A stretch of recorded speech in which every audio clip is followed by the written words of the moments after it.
You think feeding a family on almost nothing was impossible? Think again. Black families in the 1960s stretched every dollar into dinners that nourished bodies, strengthened bonds, and carried dignity through the hardest times. Let's dig into 60 cheap dinners that fed Black families in the 1960s. Red rice cooked with tomato paste and sausage scraps became the colorful, flavorful dish that combined starch and protein in one economical pot that fed crowds with minimal effort. Black mothers would brown whatever sausage pieces were available, then cook rice directly in tomato paste thinned with water, creating dish with vibrant color and savory depth. The tomato paste was economical, costing less than fresh tomatoes while providing concentrated flavor that transformed plain rice into something special. Onions, peppers, and celery added when affordable, but the core remained rice, tomato paste, and whatever meat scraps could be found. This one-pot meal required minimal cleanup, crucial consideration when cooking for 20 people in small kitchens with limited hot water. The rice absorbed all the flavors as it cooked, creating cohesive dish where every bite tasted complete. Red rice represented Gullah and Low Country traditions that many Black families carried with them during the Great Migration. Sweet potato biscuits were soft, golden clouds of comfort baked right into the heart of wartime kitchens. When sugar was scarce, families leaned on the natural sweetness of homegrown sweet potatoes. Mashed and mixed into biscuit dough, they baked up tender and fragrant, filling the house with the smell of cinnamon, smoke, and love. They were served with butter if you had it, syrup if you were lucky, or just warm from the oven if not. Each bite carried a quiet message. Life might be hard, but there was still room for sweetness. These biscuits graced church suppers, family gatherings, and small kitchen tables alike. They were food for the soul, the kind of treat that reminded families that hope was something you could taste. The golden crust flaked beneath the fingertips, and the soft center melted on the tongue like memory. Grandmothers often baked them on Sundays, saving one pan for the next morning's breakfast. Even the leftovers, if any, were treasures wrapped in cloth. They told a story of endurance sweetened by faith, of women who made miracles with nothing more than flour, fire, and heart. In those biscuits lived the taste of love passed down through generations. Wild persimmon leather served as a natural energy bar long before packaged snacks existed. Fully ripe wild persimmons, soft and honey-sweet, were mashed into a smooth pulp and spread thinly on clean boards or large leaves. Left in the sun to dry or placed near the gentle heat of a hearth, the mixture became a chewy sheet that kept for weeks. This portable treat provided a quick source of calories for long days in the fields and could be tucked into cloth packets for later use. The technique echoed African and indigenous methods of drying fruit to preserve it for travel and winter storage. After emancipation, many rural families continued to make persimmon leather as an autumn tradition, and some Appalachian homesteads still practice it today. Its deep caramel flavor and long shelf life show how ingenuity and patience created foods that were both practical and delicious. Wild persimmon leather stands as a vivid link between past and present, proving that simple preservation can yield enduring taste and nourishment. Okra gumbo with fresh crab told the story of low-country waters and West African roots in every bowl. Thickened by the natural mucilage of okra and deepened with a slow-simmered stock, the stew held blue crab, onions, bell peppers, and fragrant spices that reflected both coastal bounty and ancestral memory. Fishermen brought the catch of the day to markets where cooks bargained for the sweetest crab meat, while home gardeners plucked tender okra pods from vines that thrived in humid summers.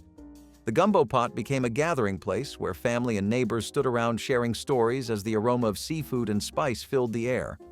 Served over rice, each spoonful carried the taste of tides, soil, and a heritage that stretched back across the Atlantic. In modern times, many turned to faster recipes and frozen ingredients, losing the patient layering of flavor that once defined this dish. Yet for those who remember, nothing matches the soulful depth of a true okra gumbo made with freshly caught crab. Fried bologna steaks were the kind of dinner that proved you did not need expensive meat to feel like you were eating something special.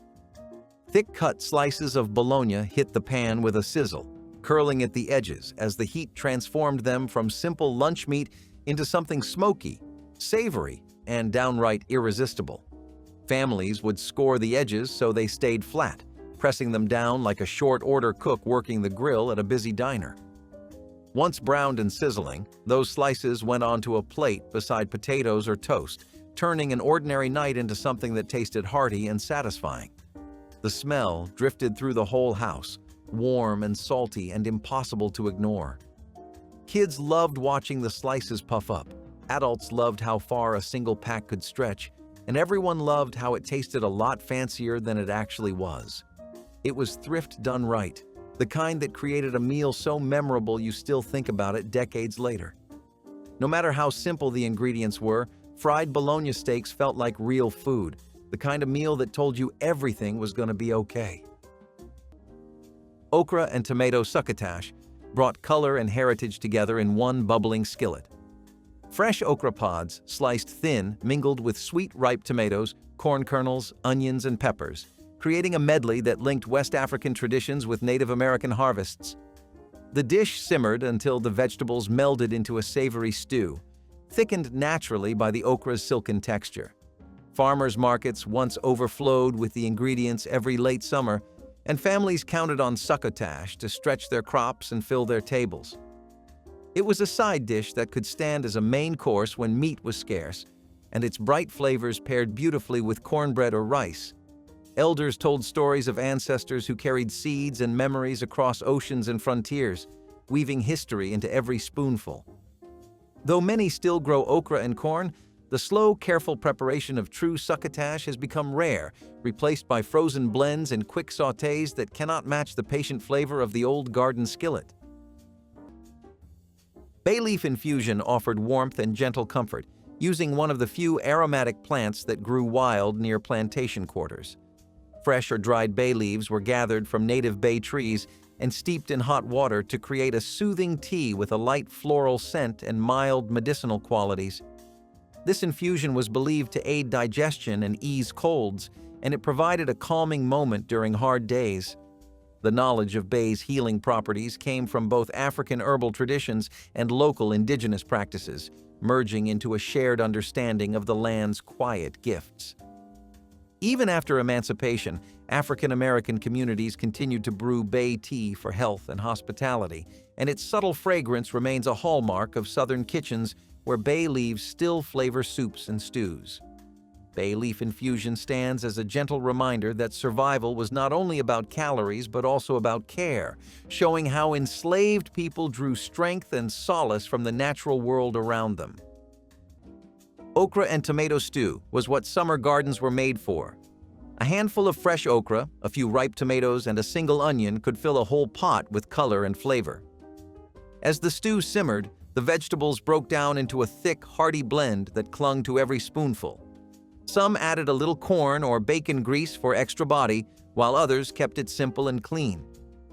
The aroma was bright, tangy, and familiar, the scent of sunshine and soil mixed together. Served over rice or cornbread, it brought warmth even on the hottest days. Okra and tomato stew was proof that when the garden gave, a good cook could feed everyone. The sound of bubbling pots filled porches where families cooled off from long days in the field. It was a meal made with the rhythm of life itself, slow, patient, and rooted in the earth. Even children who wrinkled their noses at okra ended up cleaning their plates once they tasted the soft, rich stew. It was both sustenance and memory, carrying the taste of family gardens, of hands stained with soil and hearts full of pride.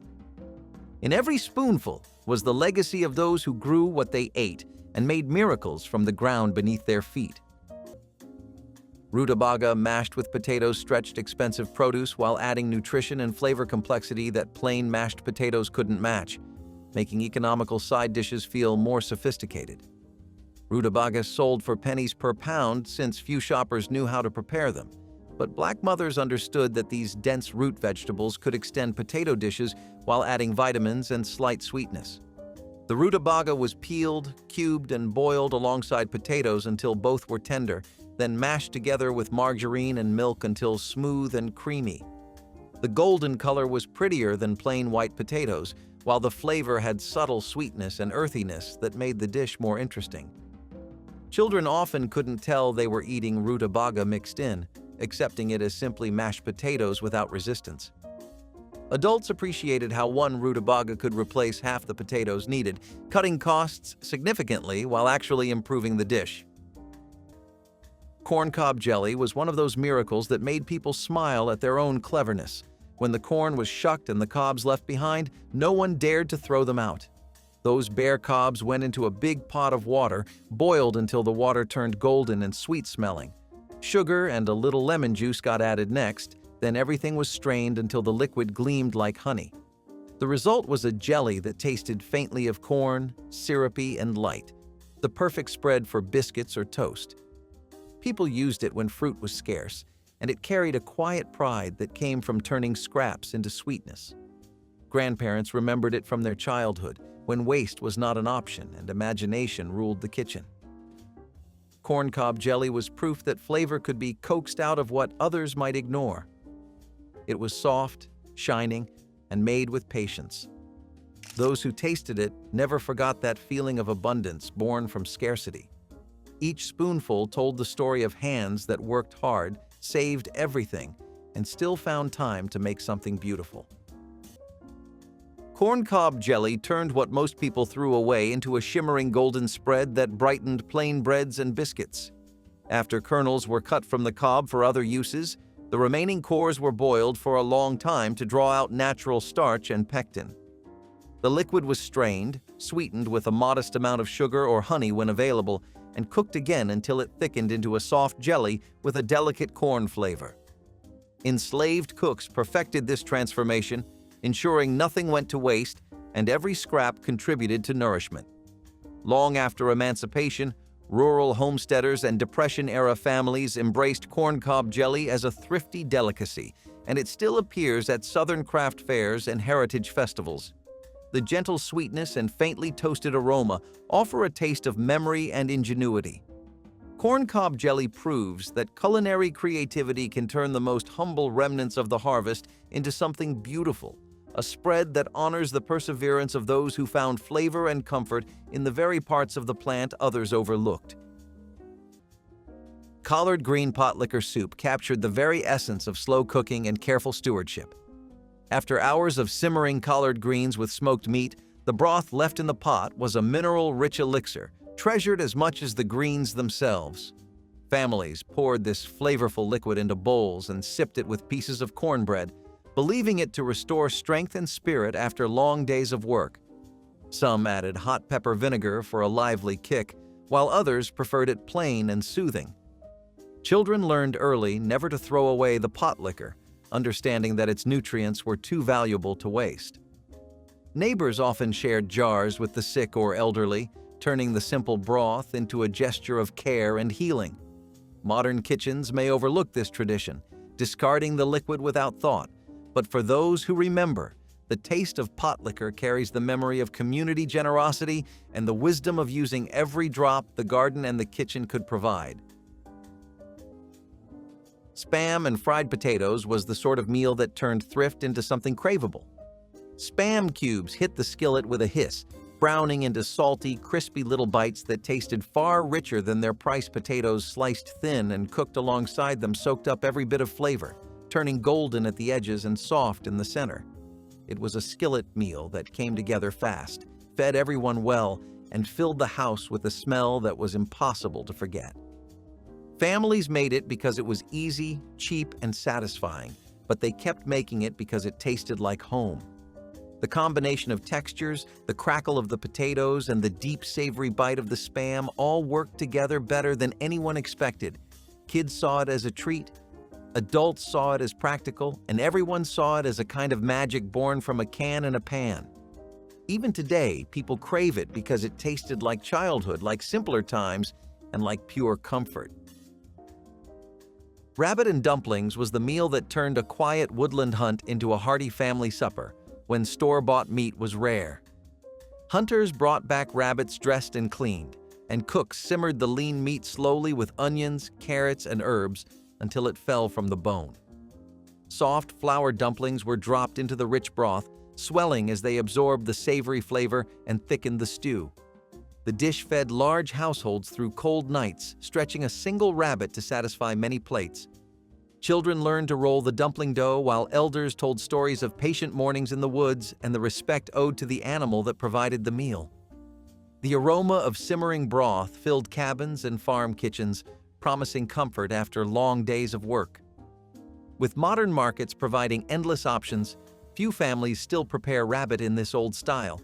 Yet those who recall the tender meat and pillowy dumplings speak of a warmth and gratitude that no packaged dinner can ever replace.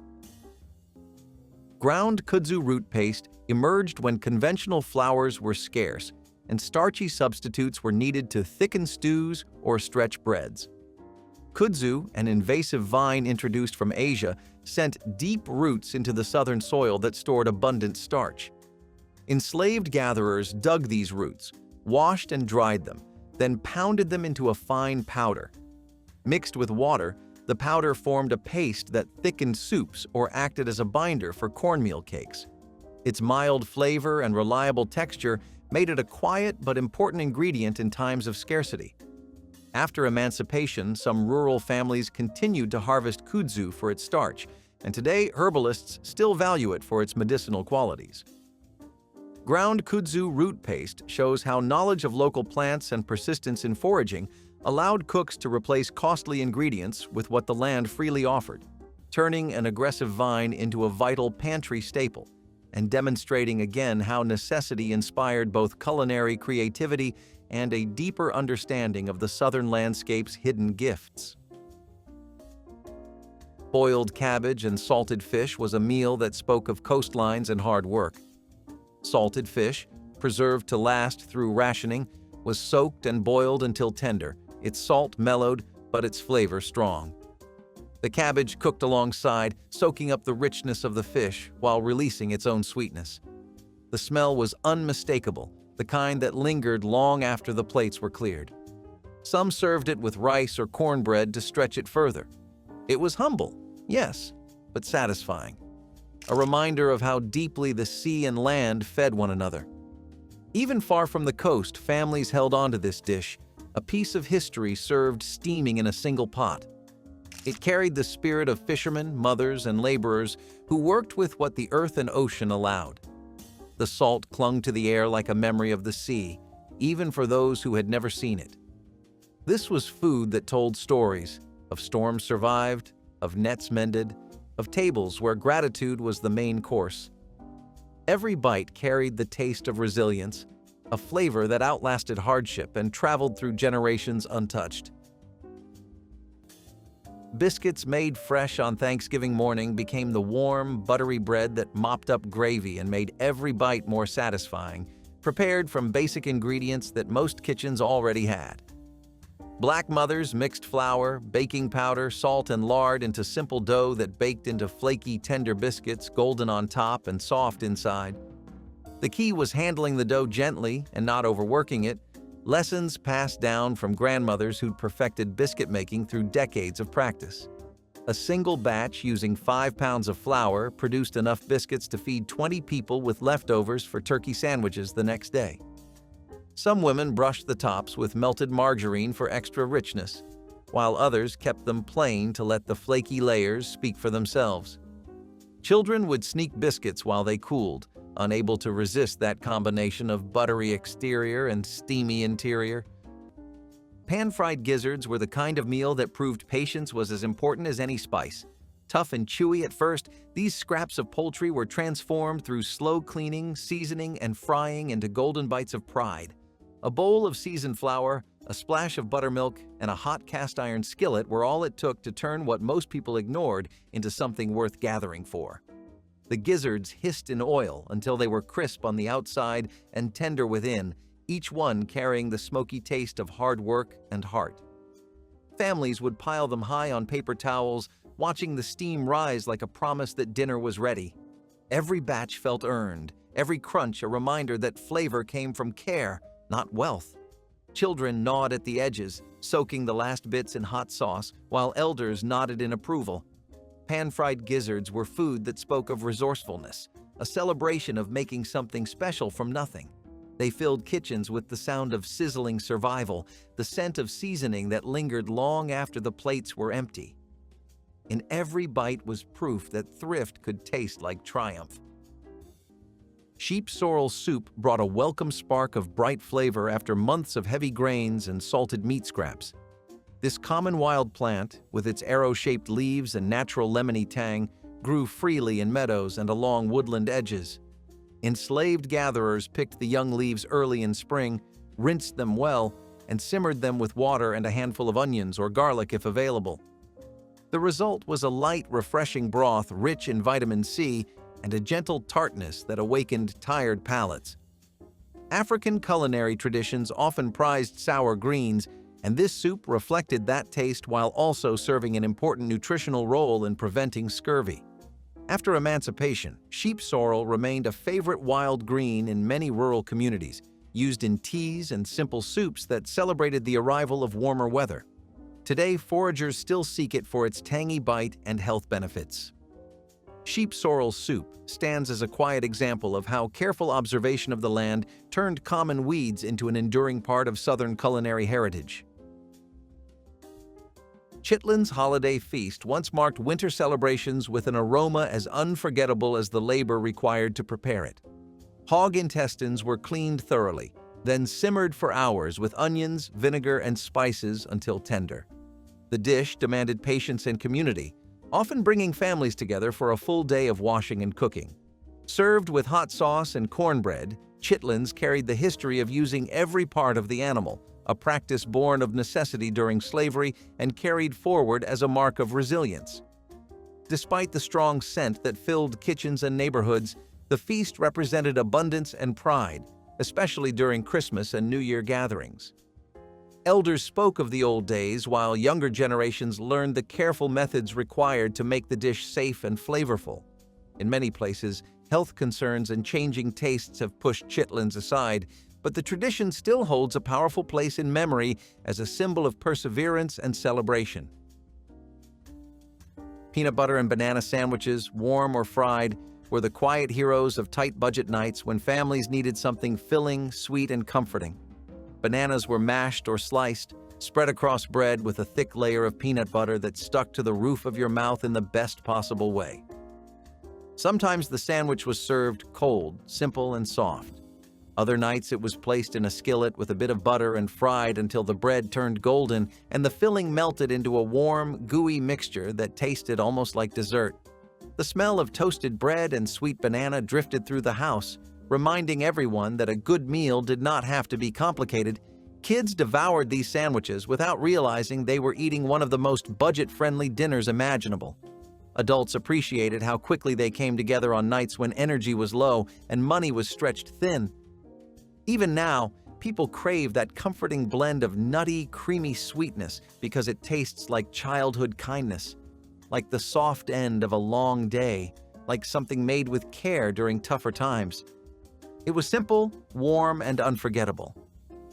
Chicken quarters baked instead of turkey gave families affordable poultry that still felt special, allowing Black mothers to serve bird on Thanksgiving without spending $20 on turkey. Leg quarters sold for less than 50 cents per pound in the 1970s, and when bought in bulk bags, they became even more economical. Mothers seasoned them heavily with paprika, garlic powder, black pepper, and whatever herbs the cabinet held, then baked them slowly until the skin crisped golden and the meat stayed tender. The dark meat remained moist, even with extended cooking, making them more forgiving than turkey breast. A 10-pound bag of chicken quarters could feed 20 people when accompanied by generous sides. The drippings collected in baking pans became bases for gravy, ensuring nothing went to waste.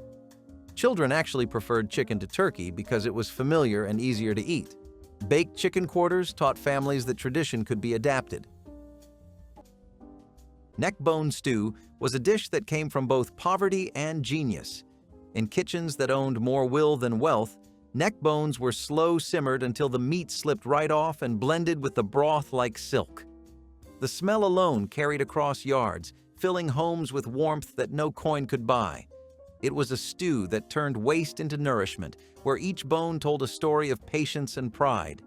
Families often cooked it on weekends when they had a little time and a lot of mouths to feed.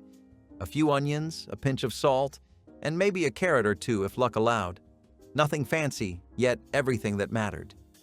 The magic was in the time it took, not the price of the ingredients. Children grew up waiting for that bubbling pot, knowing it meant everyone would eat well that night. The first spoonful always felt like a reward, the kind that only hard work and faith could earn. Neckbone stew was more than a meal.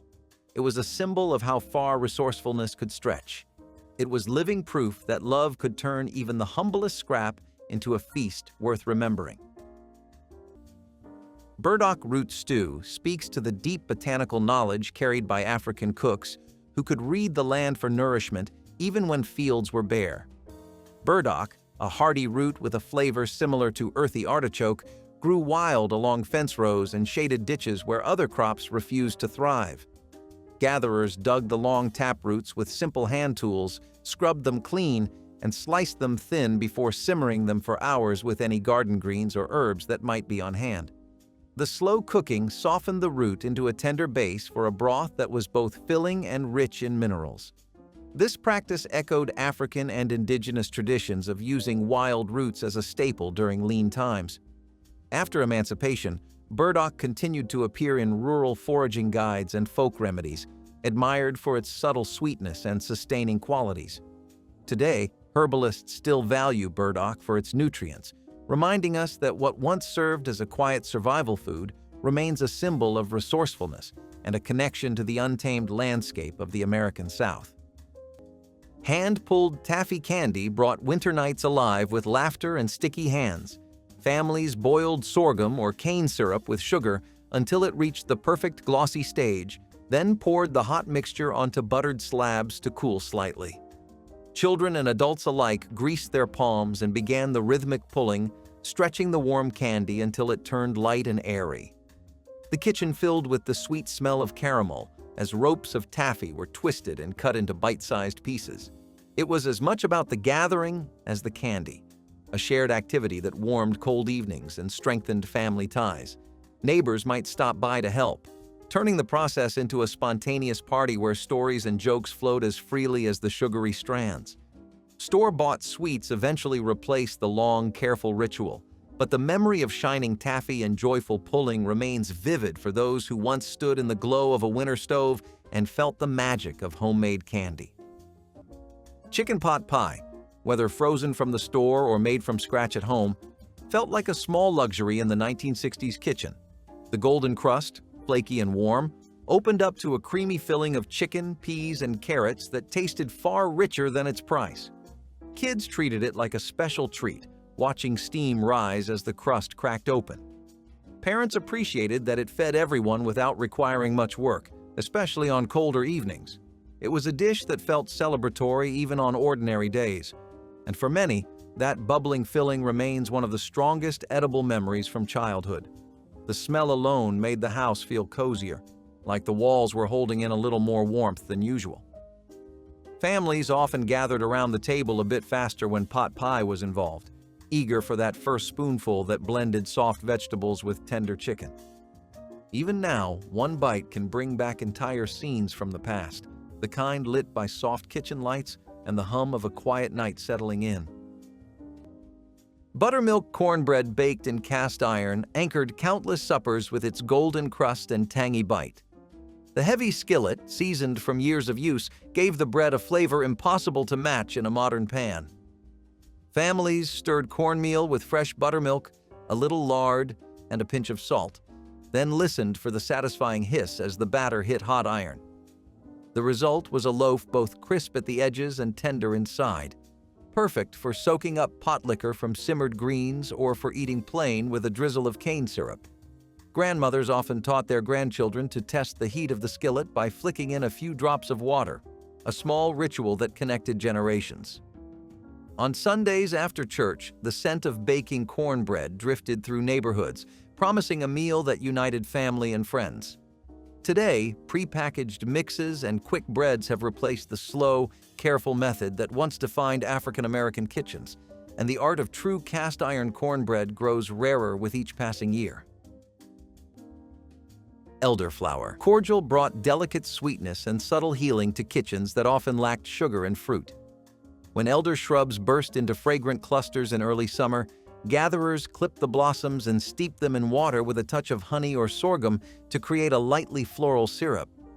This cordial could be sipped as a soothing drink, stirred into simple desserts, or used as a gentle remedy for coughs and fevers. The method reflected old-world European customs while blending with African-American herbal practice, showing how cultures met in the shared search for flavor and wellness. Long after emancipation, elderflower cordial remained a quiet luxury in rural households, prized for its refreshing taste during hot southern days. Today, it reappears in cocktails and artisanal sodas, but its roots lie in careful foraging and centuries of folk medicine. Elderflower cordial proves that even in times of want, people found ways to capture the fleeting perfume of summer and preserve it for moments of calm and celebration.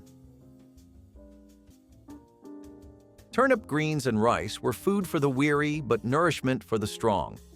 The greens, bitter on their own, mellowed into flavor when boiled down with a little fat or bone. The rice soaked up everything, turning the dish into something both filling and healing. It was simple, yes, but it carried the essence of home, steam, spice, and the rhythm of spoons against bowls. Sometimes families added bits of salt pork or even a splash of vinegar to wake up the taste. Most times, though, it was just greens and rice, humble and whole. It fed everyone, from the field hand to the school child, giving strength for another day. In kitchens lit by single bulbs and hope, this meal was not just eaten. It was shared, savored, and remembered. The steam rose from the pot like a prayer, curling in the air as laughter filled the room. It was a dish that brought silence to hunger and calm to the hardest of hearts. Turnip greens and rice were proof that nourishment did not need luxury, just patience, warmth, and a steady hand to stir the pot. Creamed corn made from canned corn and evaporated milk became the sweet, creamy side dish that children especially loved, prepared from affordable ingredients that most households kept in pantries. Black mothers would drain canned corn, then simmer it with evaporated milk, butter, or margarine, and a touch of sugar until it thickened into rich, creamy consistency. Some added a sprinkle of black pepper for contrast, while others kept it sweet and simple to please children who might reject more complex flavors. The evaporated milk created richness without requiring expensive heavy cream, making this dish accessible even to families on tight budgets. A single can of corn could be stretched to serve 8 people when prepared this way, and most families needed only 3 or 4 cans for Thanksgiving gatherings. The dish was make-ahead friendly, reheating beautifully without separating or losing its creamy texture. Liver and onions was the meal that divided the table. Some loved it, others only learned to. Still, it was a staple for families who knew the value of nourishment over preference. Liver was cheap, packed with iron, and one of the few meats available when rationing made everything else scarce. Mothers dredged the slices in flour, dropped them into sizzling pans, and topped them with sweet caramelized onions to soften the flavor. The scent was sharp and earthy, but it meant dinner was near. Children might scrunch their noses, but their parents knew this meal kept them strong. Liver and onions was not a luxury. It was resilience on a plate. It taught people that food could heal, even when it did not delight. And somehow, between the onion's sweetness and the liver's strength, the bitterness of hard times always faded by the last bite. Families passed down their own small tricks, soaking the liver in milk, adding a splash of vinegar or a touch of sugar to the onions. Each variation told a story of trying to make hardship taste a little softer. The clinking of forks and quiet hum of appreciation at the table made it clear that this meal, plain as it was, fed more than just bodies. It fed endurance. Wild grape connected plantation kitchens to the native abundance of the American South. Muscadine and Scuppernong grapes grew untended along fences and forest edges, providing a dependable late summer harvest. Enslaved workers gathered the clusters and crushed them by hand to create a tangy juice that could be fermented slightly for a refreshing drink or boiled into a syrupy must used to season grains and greens.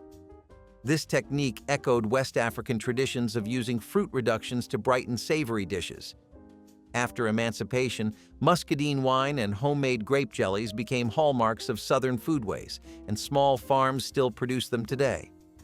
The careful gathering and slow simmering required patience and skill, qualities that defined the cooking of those who made the most of every wild resource. Wild grape must stand as both a practical recipe and a testament to how African American cooks merged Old World techniques with New World ingredients, leaving a flavor that continues to shape regional preserves and beverages across the Carolinas and Georgia. Molasses stacked cake graced weddings and homecomings with a sweetness born of patience and skill. Thin layers of spiced cake were baked individually, then stacked high with a rich molasses filling that soaked into the crumb as the dessert rested overnight. The dark syrup lent a deep flavor that spoke of both Caribbean cane fields and Southern kitchens. Families often baked the layers days ahead, turning the assembly into a festive gathering where aunts and cousins worked side by side. Each slice told a story of celebration and endurance, for molasses was affordable and plentiful even when other sweeteners were scarce. The cake's tall, impressive stature made it a centerpiece on tables decorated for special occasions, a symbol of abundance even in lean times. Today, few households take the time to roll, bake, and stack so many delicate layers, and the recipe lives mostly in old family cookbooks. Those who have tasted it know the quiet triumph of a dessert that rewards effort with lasting memory. Baked chicken legs with paprika were the kind of simple oven meal every family seemed to know by heart. The chicken legs were seasoned with salt, pepper, and a heavy dusting of paprika that turned the skin a deep red as it baked. They cooked low and slow, filling the house with that unmistakable smell of roasted chicken that drifted through every room. The skin crisped just enough, the meat stayed juicy, and the seasoning tasted familiar and warm. Families served it with mashed potatoes, rice, or whatever vegetable was around that week, but the chicken always stole the show. It was inexpensive, reliable, and delicious, the kind of dish that never tried too hard but always delivered. Kids grabbed it with both hands, adults savored the flavor, and everybody ended up licking their fingers. Even now, people crave that paprika-dusted chicken because it tasted like family, like evening routines, like the kind of homemade meal that anchors a childhood. Stewed oxtails with rice gravy brought deep flavor and slow-cooked richness to Sunday tables across many African American communities. Oxtails, once inexpensive and overlooked, were browned in heavy pots and then simmered for hours with onions, garlic, and spices until the meat turned buttery soft. The braising liquid thickened into a silky gravy that clung to each grain of rice, creating a dish that was equal parts comfort and celebration. Families saved this meal for weekends when everyone could gather because patience was essential and conversation flowed while the pot worked its magic. Children sneaked tastes from wooden spoons, drawn by the savory aroma that filled the house from morning until evening. The humble tale, once discarded by butchers, became a centerpiece of pride and ingenuity. Today, rising prices and faster cooking habits mean fewer people take the time to coax such tenderness from a simple cut of beef, but those who remember the meal speak of it as a perfect union of thrift, skill, and the slow rhythm of family life. Smoked frog legs provided unexpected protein from the marshes and bayous surrounding many southern plantations. Skilled foragers caught frogs at night with simple nets or by hand, cleaning the meaty hind legs and seasoning them with salt and wild herbs before smoking them slowly over hickory coals. The gentle smoke preserved the meat for days and gave it a rich, savory flavor that paired well with cornbread or greens. This practice echoed West African traditions of smoking small game and fish to ensure longevity in hot climates. After emancipation, smoked frog legs remained a regional delicacy in Louisiana and coastal communities, later becoming a celebrated dish in Cajun cuisine. They remind us that survival often required deep familiarity with the waterways and a willingness to turn overlooked resources into sustaining meals. Smoked frog legs stand as an example of how necessity and skill created flavors that outlasted hardship, transforming what began as a pragmatic hunt into a distinctive part of Southern culinary heritage and a taste still enjoyed today.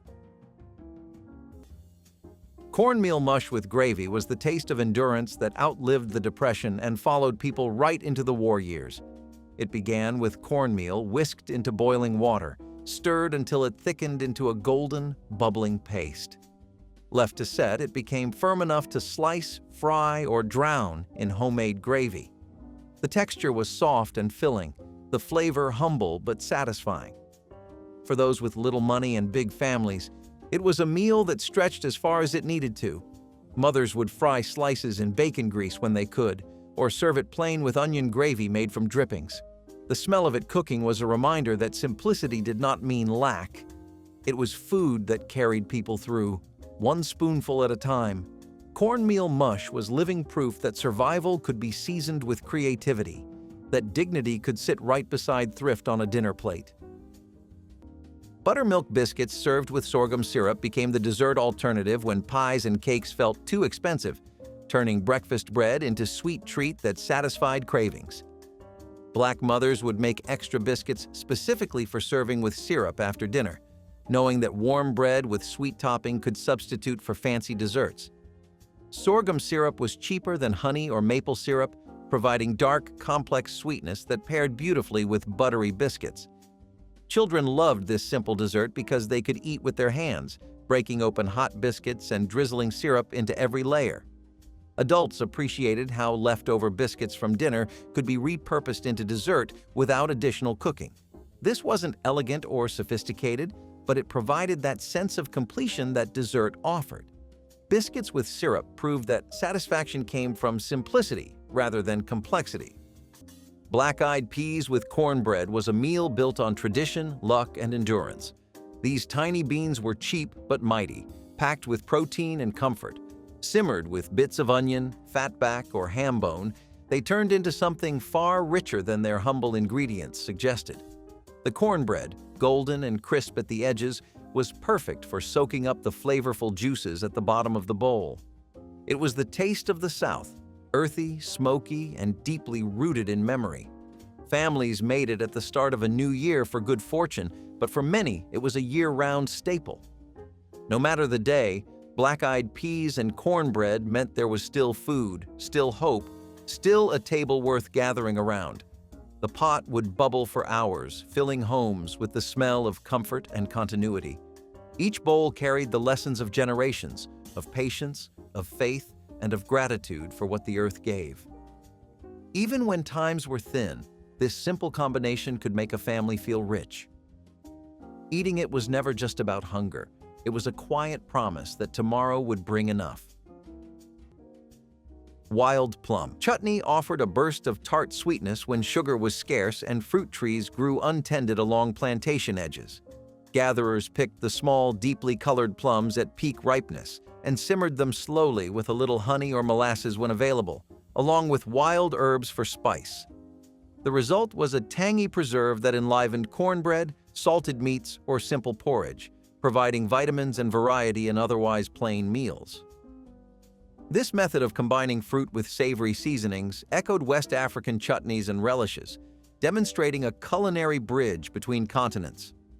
After freedom, African-American home cooks continued to prize wild plums for jellies and sauces, and many Southern families still make small-batch plum preserves each summer. The enduring appeal of wild plum chutney lies in its ability to turn overlooked fruit into a bright condiment that brightens any table. It stands as a flavorful link between survival cooking and the rich tapestry of modern Southern preserves that celebrate both heritage and the gifts of the wild landscape. Giblet gravy made from turkey or chicken organ meats transformed parts that many discarded into rich, flavorful sauce that elevated every dish it touched. When families could afford even a small bird, Black mothers saved the neck, liver, heart, and gizzard, chopping them fine and simmering them with onions and celery until tender. The organs added depth and richness that plain flour gravy could never match, creating sauce with body and complexity that tasted like hours of work. Some women strained out the meat pieces for texture-sensitive children, while others left everything in for those who appreciated authentic preparations. The gravy was thickened with flour mixed into the drippings, creating perfect consistency that coated everything without being gluey. Poured over dressing, mashed potatoes, rice, or biscuits, giblet gravy made every component taste richer. This was resourceful cooking at its finest, using parts that cost nothing extra. Fried cornbread, sometimes called hot water bread, was the quick fix when flour ran low and hunger ran high. A handful of cornmeal, a pinch of salt, and a splash of boiling water. That was all it took. The batter hit the skillet with a hiss, puffing up into golden patties that crackled at the edges. Crisp outside and tender inside, they were eaten with greens, beans, or just on their own. It was the kind of bread that came together fast and filled every stomach around the table. Folks joked that hot water bread was born out of stubbornness because no shortage could stop people from making something warm to eat. It was humble, yes, but it held pride, flavor, and the kind of history that keeps families strong even when times are lean. The sound of it frying filled the room with life, and the smell carried straight to the porch.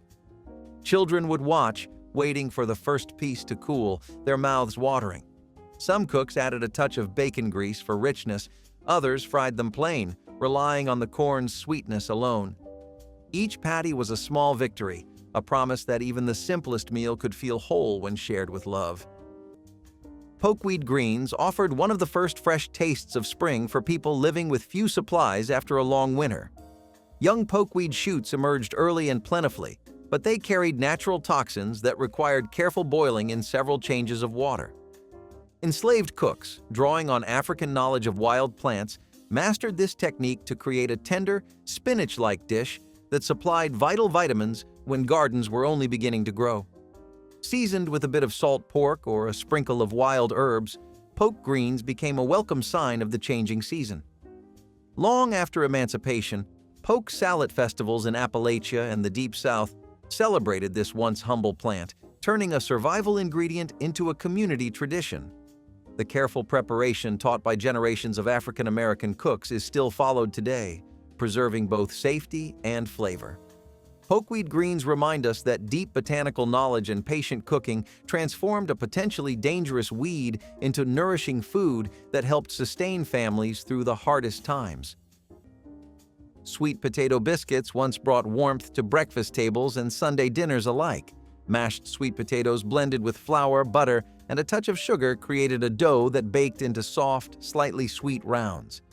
These biscuits paired beautifully with salty country ham or a drizzle of sorghum syrup, offering a perfect balance of savory and sweet. Families often baked them in batches large enough to feed relatives and neighbors, turning an ordinary morning into a quiet feast. The natural sweetness of the potatoes gave the biscuits a gentle orange hue, a visual comfort as well as a culinary one. Children were often given the task of mashing the cooked potatoes, a small role that made them proud participants in a beloved family recipe. Today, store-bought rolls and instant mixes have replaced the slow, careful preparation of true sweet potato biscuits. For those who remember their fragrance filling the kitchen, each bite carries memories of kinship, generosity, and a heritage that deserves to be cherished. Mulberry leaf wraps transformed young, tender leaves from the wild mulberry tree into clever edible packages. Foragers selected the freshest leaves in spring when they were soft and mild, then blanched them briefly to soften their texture. Cooked rice, seasoned vegetables, or small bits of preserved fish were spooned inside before the leaves were folded and steamed, creating tidy bundles filled with subtle, earthy flavor.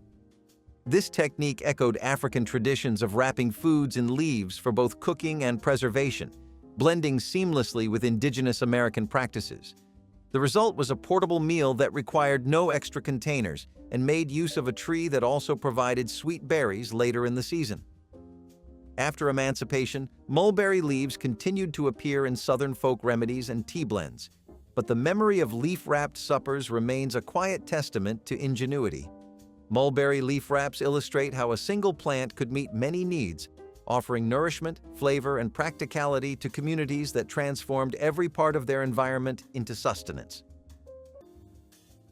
Hominy pancakes were another clever way families stretched resources into filling meals. Hominy, boiled corn kernels treated with lye, was folded into simple flour batter and fried on a hot griddle until crisp on the edges. The result was a pancake that was hearty, chewy, and rich in flavor. Families leaned on this dish because hominy was inexpensive, filling, and often available in bulk. These pancakes were served plain or topped with syrup, molasses, or even just butter when sugar was scarce. Children enjoyed the slightly nutty texture, while adults appreciated that it carried them through long hours of work. Hominy pancakes were tied to heritage too, with roots reaching back to Native American food traditions that influenced Southern cooking. They were a reminder of resilience and cultural continuity, showing how simple staples could be reinvented to meet new needs. Hominy pancakes filled stomachs, but they also filled mornings with the comfort of tradition and the creativity of making do. Baked sweet corn casserole made with creamed corn and cornbread mix became the dish that straddled the line between bread and vegetable, providing filling substance that satisfied children and adults. Black mothers would mix canned creamed corn with cornbread mix, eggs, and margarine, creating batter that baked into something between cornbread and corn pudding. The dish was sweet, moist, and substantial, feeling like comfort food rather than plain vegetables. It could be prepared in large pans that fed crowds, and it traveled well to church dinners and family gatherings without falling apart. Children who normally resisted vegetables would eat this because it tasted more like dessert than side dish, while adults valued its ability to fill hungry stomachs inexpensively. The casserole used ingredients that most households kept in pantries, making it possible to whip up even when fresh groceries were scarce. Corn casserole proved that creative combinations could turn basic staples into family traditions. Watermelon rind hash was a dish that proved nothing in a Southern kitchen ever truly went to waste. After the sweet red fruit was eaten down to its pale skin, the green rinds were peeled, diced, and saved for the next meal. They were boiled until soft, then tossed into a skillet with onions, peppers, and a pinch of spice. What came out of that pan was golden and glistening, sweet with a hint of salt, smelling faintly of summer rain and backyard laughter. The rind soaked up flavor like memory itself, turning something forgotten into something worth savoring. Families served it with cornbread or rice, sometimes even cold the next morning with eggs. It filled bellies when money was short and reminded everyone that resourcefulness could taste as good as plenty. The sizzle in the skillet sounded like hope, sharp and quick, the sign that something good was about to happen. Watermelon rind hash was not just food, it was gratitude on a plate. Every bite told the story of people who refused to waste even the smallest blessing. It was sweet, it was humble, and it carried the quiet genius of survival, transforming scraps into a celebration that no one ever forgot. Roasted sassafras roots provided a fragrant tea with a naturally sweet, slightly spicy flavor that refreshed the spirit and offered mild stimulation. Enslaved gatherers carefully dug the young roots of the sassafras tree, washed them, and roasted them over gentle heat to draw out their aromatic oils. When steeped in hot water, the roasted roots released a deep reddish brew with notes of vanilla and citrus. This tea was enjoyed both for its taste and for traditional medicinal uses, reflecting a blend of African and indigenous knowledge about native plants. After emancipation, sassafras tea became a beloved Southern beverage, eventually serving as the base flavor for the first root beers. The practice demonstrates how a simple foraged root shaped a lasting American flavor that extends far beyond its humble beginnings. Roasted sassafras roots show how understanding the forest's offerings allowed communities to create drinks of comfort and cultural significance from ingredients freely given by the land itself. Skillet. Fried catfish with cornmeal crust was the pride of riverbank communities and churchyard gatherings. Fishermen returned at dawn with fresh-caught catfish while cooks prepared heavy iron skillets filled with hot lard or peanut oil. Fillets were dredged in seasoned cornmeal until every piece was coated in a golden layer ready for the crackling pan. The sizzle of fish hitting the oil was music to children waiting for the first crisp bite. Friday fish fries became weekly celebrations where neighbors brought sides of slaw and hush puppies, and stories flowed as freely as sweet tea. The flavor of smoky river water lingered in each flaky bite, reminding everyone of the connection between food and place. Modern diners may order catfish in restaurants, but the ritual of catching, cleaning, and frying by the water's edge has faded, leaving only memories of warm evenings when the entire town smelled of cornmeal and spice and laughter carried across the banks. Collard greens cooked with smoked turkey tails instead of ham hocks provided the traditional side dish at a fraction of the cost, turning a bag of greens into nourishment that carried flavor and cultural meaning. Turkey tails, often overlooked and heavily discounted at butcher counters, contained enough fat and smokiness to season an entire pot for under $2. Black mothers would buy 3 or 4 pounds of fresh collards from produce stands where vegetables stayed affordable. The greens were washed repeatedly until no grit remained, then chopped and added to pots where turkey tails had been simmering with onions and vinegar. Hours of slow cooking broke down the greens until they turned silky, while potlikker became broth so flavorful that people sipped it from cups. This wasn't just a side dish, but vitamin-rich vegetables that provided essential nutrients. Families served collards alongside everything else, understanding that greens represented prosperity. Hoover stew was the meal that kept families fed when the pantry looked bare and the paychecks had stopped. It was a pot of survival, bubbling with whatever a family could gather, usually macaroni, canned tomatoes, and slices of hot dog that stretched further than anyone thought possible. Every house had its own version, passed along like a secret recipe of endurance. Sometimes it was soupy, sometimes thick enough to stand a spoon in, but always hearty. Mothers would stir the pot with tired hands, humming gospel songs as the smell of tomato and salt filled the room. The macaroni swelled, the hot dogs bobbed like little treasures, and children waited with bowls clutched tight. It was the taste of making do, of not giving up when cupboards were empty and spirits low. Hoover stew was more than a meal. It was proof that a little imagination could turn struggle into supper, and that warmth came as much from hope as it did from heat. Cane top syrup began with the earliest shoots of sugarcane, long before the full harvest. When planters reserved the mature stalks for commercial sugar, enslaved workers cut the tender tops and simmered them slowly, extracting a thin but sweet syrup. This homemade sweetener flavored cornbread, porridge, and hot drinks, adding a rare touch of luxury to daily meals. The technique reflected both African experience with cane and Caribbean methods of small-batch syrup making. After emancipation, many rural families continued to boil cane juice into syrup during the early season, a practice still alive in parts of Louisiana and Florida. The flavor is lighter and grassier than late-season molasses, making it unique among Southern sweeteners. Cane top syrup shows how skilled hands transformed what might have been discarded into something valuable, blending cultural knowledge with the natural rhythms of the crop. It stands as a reminder that, even in conditions of deprivation, African-American cooks created enduring regional flavors that remain treasured in Southern pantries today. Homemade cane syrup drizzle once gave biscuits and pancakes a dark, smoky sweetness unmatched by refined sugar. Families would harvest sugarcane, crush the stalks, and boil the juice in large iron kettles until it thickened into a rich amber syrup. The work was hot and sticky, often stretching from dawn until late night, but the reward was a flavor that defined Southern breakfasts and holiday treats. Children watched the bubbling kettles with wide eyes, waiting for a chance to taste the warm syrup on a fresh biscuit.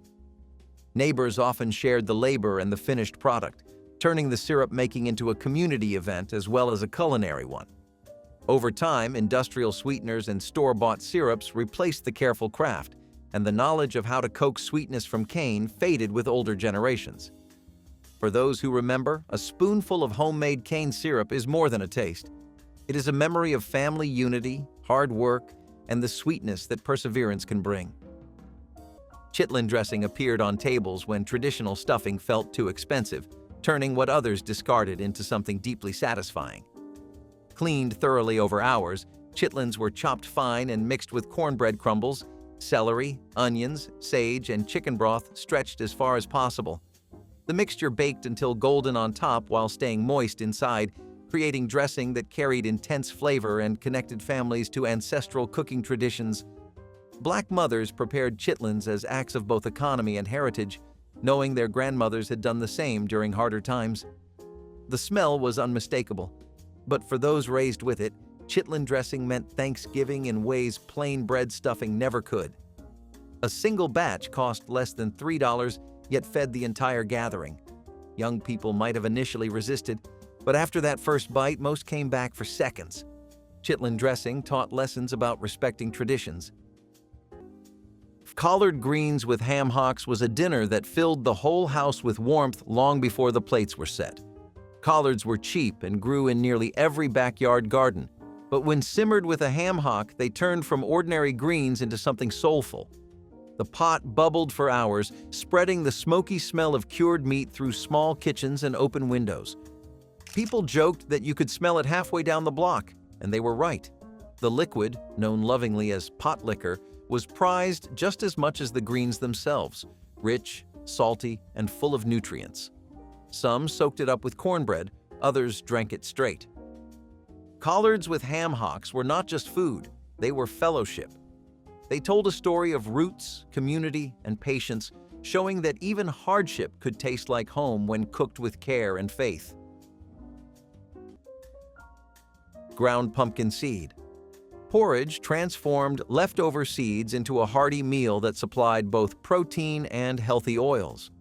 After pumpkins were cooked for pies or stews, the seeds were washed, dried, and pounded into a coarse meal. This meal was simmered slowly in water or thin milk, creating a creamy porridge with a subtle nutty flavor. Sweetened lightly with honey or molasses when available, it became a sustaining breakfast or evening dish that used every part of the harvest. The method reflected West African culinary traditions where ground seeds thickened soups and stews, showing how transplanted knowledge enriched American foodways. Generations after emancipation, pumpkin seed porridge remained a seasonal specialty in some rural areas, appreciated for its nourishing qualities and gentle taste.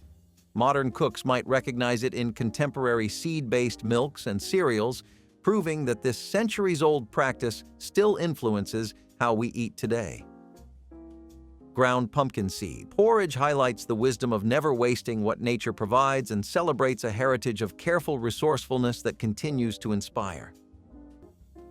Mustard greens with smoked turkey necks carried the flavor of endurance from one generation to the next. During the Great Depression and later years when ham hocks became expensive or scarce, cooks turned to the neck bones of smoked turkey for the same rich depth. The greens simmered slowly in seasoned broth until tender, soaking up the smoky essence of the meat and the spice of crushed red pepper. Families gathered around the pot to breathe in the savory aroma while cornbread baked in the oven. This dish offered nourishment and warmth, proof that ingenuity could turn modest ingredients into a feast. Children learned to wash and tear the greens while elders seasoned by taste alone, passing down a craft more than a recipe. Today, pre-washed greens and quick cooking methods have dulled the ritual, but the memory of long simmering pots and the steady comfort of smoked turkey necks remains a powerful reminder of resilience and shared meals. Pot roast with carrots and onions was the Sunday ritual that made the whole house smell like home before you even opened your eyes. The roast went into a heavy pot early in the day, searing first before settling into a long simmer with onions, carrots, and maybe a potato or two. Hours passed, the aroma grew richer, and by evening the meat was tender enough to fall apart under the slightest pressure. This was not just a meal, it was a gathering point, a reason for everyone to show up at the table. The vegetables soaked up the broth, turning sweet and soft, and the whole pot felt like comfort poured into a single dish. People still crave it because it tasted like stability, like being cared for, like the end of a long week wrapped neatly in gravy. Neck bone gravy over rice became the foundation when turkey was beyond reach, transforming the cheapest cuts into liquid gold that satisfied entire families. Black mothers would simmer pork or beef neck bones for hours with onions, garlic, and bay leaves until the meat felt tender and the broth turned rich. The bones cost pennies per pound at butcher shops, yet held marrow that created gravy with body and soul. Women knew that patience turned scarcity into abundance, letting those bones bubble on back burners from morning until afternoon. The finished gravy was thick, savory, and packed with protein from the shredded meat. Poured generously over white rice, this combination stretched to feed 20 people when turkey could barely serve 8. Children sopped up every drop with cornbread, while adults appreciated how resourcefulness created satisfaction without shame. Neckbone gravy wasn't poverty food, but proof that love and skill mattered more than money. Roasted chestnuts carried warmth and nourishment through the cold months when plantation rations were meager and gardens lay dormant. Enslaved families foraged chestnut trees that grew wild in the surrounding woods, gathering the smooth brown nuts and roasting them in hearth ashes or iron skillets until their shells cracked and the sweet flesh softened. The nuts' high energy content and natural sweetness made it an important source of calories and comfort, especially during long winter evenings. Roasted chestnuts became part of a wider African American food tradition, appearing in holiday celebrations and roadside markets after emancipation. Their gentle flavor paired well with cornmeal breads and simple stews, and many families passed down techniques for roasting and storing them long after the plantation era ended.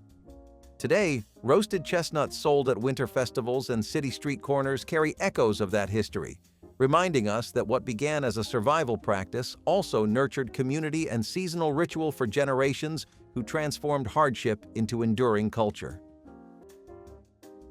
Wild muscadine grape jam brought the late summer woods to the breakfast table in a deep purple shine. Children and parents walked along fence lines and wooded edges with baskets in hand, searching for the thick-skinned grapes that thrived in southern heat. Once gathered, the fruit was boiled gently until the skins burst and the pulp softened, filling kitchens with a fragrance that hinted at honey and earth. The juice was strained and mixed with sugar, then cooked again until it thickened into a jam rich enough to spread over biscuits or stir into morning porridge. Families prized each jar, knowing that muscadines grew wild and free, needing only careful hands and patience to become something sweet.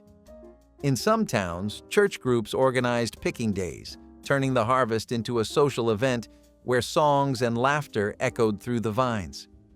Today, supermarket grapes have replaced the wild hunt, and store-bought jams lack the musky depth of fruit ripened under southern sun, but memories of purple-stained fingers still linger in many hearts. Sloppy joes on soft white buns were the messy miracle of school nights everywhere. Ground beef simmered in a sweet, tangy sauce until it thickened into that unmistakable mixture that dripped out of the bun no matter how carefully you tried to hold it. The smell alone meant excitement because sloppy joes felt fun in a way few dinners did. Kids loved the chaos, parents loved the convenience, and everyone loved how satisfying it was. The softness of the bun, the sweetness of the sauce, the savory meat all came together in a way that still makes people nostalgic decades later. It was a dinner that tasted like childhood laughter, like sticky hands, like evenings where life felt uncomplicated and full. And there was always this unspoken ritual to it, the way families leaned over their plates to avoid dropping sauce everywhere and still managed to make a small mess anyway. That was part of the charm. Sloppy joes brought everyone to the table faster than anything else, and for a brief moment the whole house felt connected by something simple and warm. Candied yams made with margarine instead of butter became the holiday staple that delivered sweetness without breaking the budget, transforming humble sweet potatoes into something luxurious. Black mothers would buy sweet potatoes in bulk when on sale, often 5 pounds for under $1, then slice them thick into baking dishes.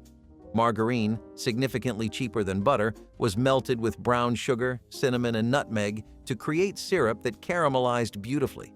Some added vanilla extract or orange juice when affordable, but the core remained simple. The yams baked slowly until softened, and the edges turned sticky with crystallized sugar, creating perfect balance between savory and sweet. Children fought over corner pieces where syrup had thickened into candy-like consistency, while adults appreciated how this dish required minimal ingredients yet delivered satisfaction. Candied yams represented the ability to create holiday magic from basic pantry staples.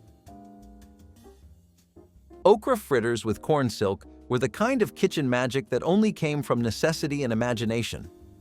In the long summer months, when the fields were full and money was not, people used every part of what they harvested.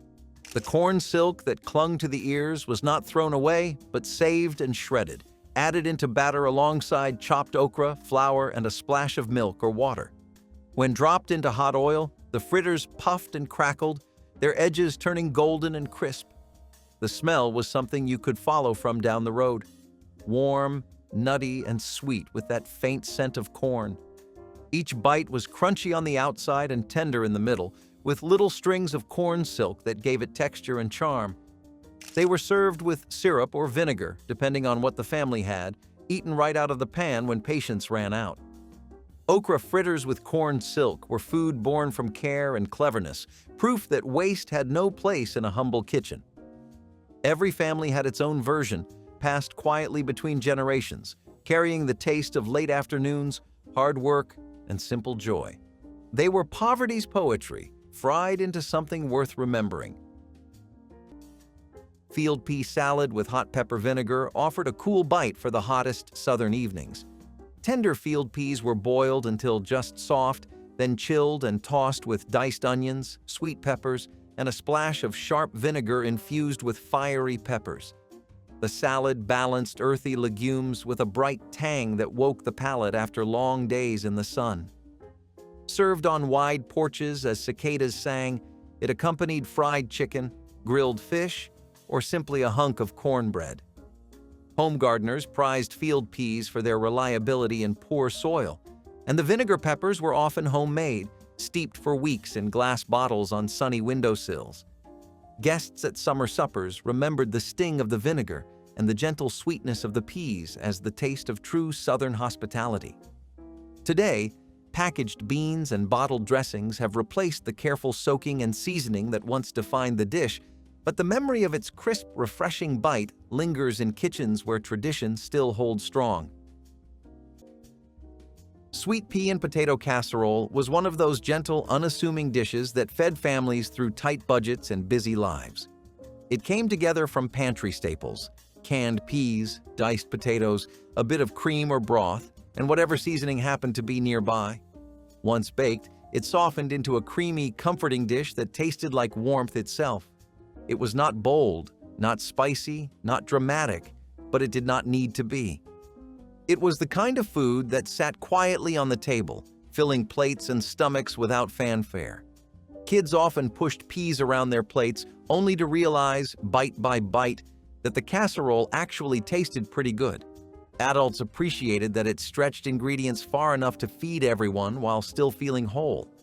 It tasted like a memory of soft kitchen light and evenings that moved slowly.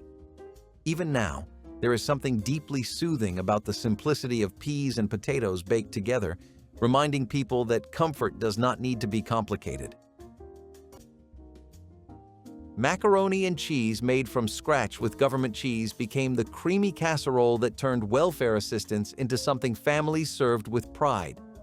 Government commodity cheese, distributed through assistance programs, came in large blocks that creative mothers transformed into dishes that tasted better than store-bought.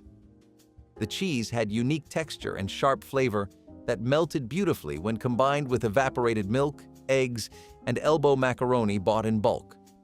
Women layered the mixture in large baking dishes, topping it with extra cheese and sometimes breadcrumbs, then baked until golden and bubbling. The result was dense, creamy mac and cheese that could feed 20 people with just 2 boxes of pasta and 1 block of government cheese. Children loved it because the cheese pulled into strings with each serving. This wasn't bland, watery mac and cheese from boxes, but rich custard-like casserole that required skill to perfect. Black mothers took pride in their mac and cheese recipes. Soot biscuits were the kind of food you learned to trust when the fire was all you had. They were baked in soot-covered Dutch ovens, set right into the coals until the smell of toasted flour filled the air. The outsides came out black and charred, but inside they were soft, warm, and sweet from the faint taste of smoke. You brushed off the ash and split them open, steam rising like a small blessing. They were eaten with syrup, molasses, or even gravy if the morning allowed it. Families traveling, camping, or working the land knew this trick well.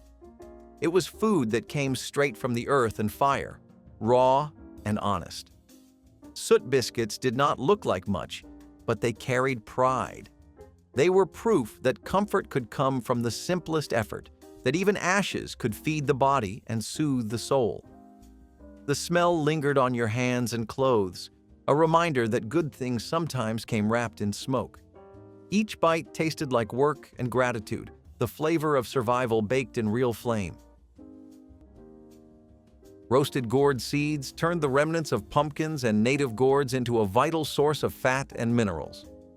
After the flesh was cooked for soups or pies, seeds were washed, lightly salted, and spread near the hearth to dry before roasting. This simple preparation produced a crunchy, nutrient-rich snack that stored well through the winter and could be ground into meal or used to thicken stews. Similar seed roasting traditions existed across West Africa, where pumpkin and melon seeds were prized for both flavor and nutrition, and those techniques crossed the Atlantic with enslaved people.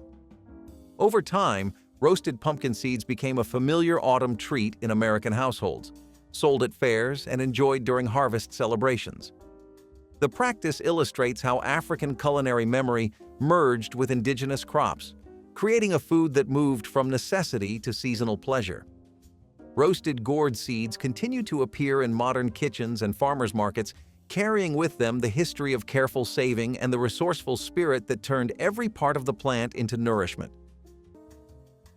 Sorrel hibiscus tea brought a ruby glow to church socials and summer porch gatherings.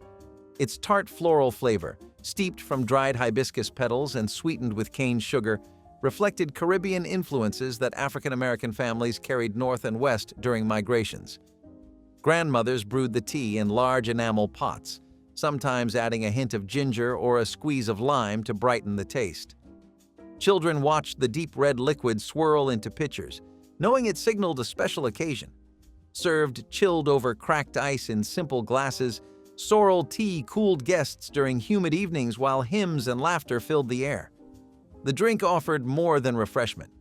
It was a quiet connection to ancestors and homelands across the sea. Over time, soda and store-bought beverages replaced the careful steeping of petals and spices, and the vibrant tradition faded in many communities. Those who still make it treasure the deep crimson reminder of resilience and shared history that once colored every celebration. Hot dogs and pork and beans were the kind of quick dinner families relied on when nights were too busy for anything else. The beans simmered until they thickened, turning sweet and smoky, while sliced hot dogs added enough salt and substance to make the whole meal feel complete. It was simple, cheap, and surprisingly satisfying, the kind of dinner kids hurried toward when they heard the can opener turning. It tasted like television nights, homework half done, and the comfortable chaos of family life. Even now, people crave it because it brings back a feeling of uncomplicated joy. The flavor was familiar and predictable in the best way, a warm little bowl that asked nothing of you except to sit down and enjoy it. Parents liked that it came together in minutes, and kids liked that it felt like a treat, even though it was one of the easiest meals in the house. It was a dish woven into weeknights, routines, and the small moments that ended long days with something warm and steady. String beans canned in bulk and seasoned with bacon drippings provided the vegetable side that stretched pennies into portions for crowds, proving preserved vegetables could taste homemade. Black mothers bought cases of canned green beans when on sale, often paying less than 30 cents per can, then transformed them by draining the packing liquid and cooking them down with saved bacon grease. The bacon drippings, carefully stored from breakfast preparations throughout the year, added smoky richness that made even plain canned vegetables taste slow-cooked. Onions sautéed in the drippings first created a flavor base, then the drained beans went into simmer until they softened and absorbed all that porky goodness. Some women added a pinch of sugar to balance saltiness, while others threw in a ham hock if available. The beans weren't crisp tender but cooked until completely soft, the way older generations preferred vegetables. Children usually won over by these bacon-flavored beans. Beef and vegetable skillet hash was the solution to vegetables on their last day and bits of leftover meat waiting for a purpose. Everything went into the pan together, sizzling and browning until the kitchen smelled like something hearty and homey. The vegetables softened, the beef crisped around the edges, and the whole skillet turned into a savory patchwork of flavors. It was filling, flexible, and comforting, the kind of meal shaped entirely by what needed to be used up. Kids might pick through it, adults might appreciate it more, but everyone remembered it. Even now, people crave that skillet hash because it tasted like practicality done right, like the quiet work of making food last without sacrificing comfort. It was a dish that reflected the real rhythm of family life, a meal that came from instinct instead of recipes. You could hear the spatula scraping the pan and know dinner was close, know something warm and honest was about to land on your plate. It was thrift elevated by experience, and that is why it still lives in so many memories. Black walnut pound cake carried the wild woods straight into the holiday kitchen with a perfume unlike any other. Foragers collected the hard-shelled nuts each autumn, cracking them carefully to release the dark, robust kernels inside. The cake batter, rich with butter and eggs, absorbed the strong, earthy flavor of the walnuts, baking into a loaf dense enough to slice thin and savor slowly. Served at Christmas or family reunions, the cake announced both celebration and the success of gathering nature's bounty. Children helped shell the nuts, their hands stained brown from the husks, a seasonal badge of honor. Neighbors traded slices wrapped in wax paper as gifts, spreading cheer through the community. Today, imported walnuts and commercial cakes have replaced the ritual, but the memory of that deep, almost smoky taste lingers for those who once enjoyed a slice with coffee while snow fell outside and the house smelled of spice and toasting nuts. Goosefoot seed meal offered vital nourishment when cultivated grains were scarce or too costly. Goosefoot, also known as lamb's quarters, grew abundantly along field edges and yielded tiny seeds rich in protein and minerals. Enslaved harvesters shook the plants over cloths to collect the seeds, then winnowed and ground them into a fine flour. This flour could be cooked into hot cereal, mixed with cornmeal for bread, or used to thicken stews, providing a surprisingly hearty alternative to purchased grain.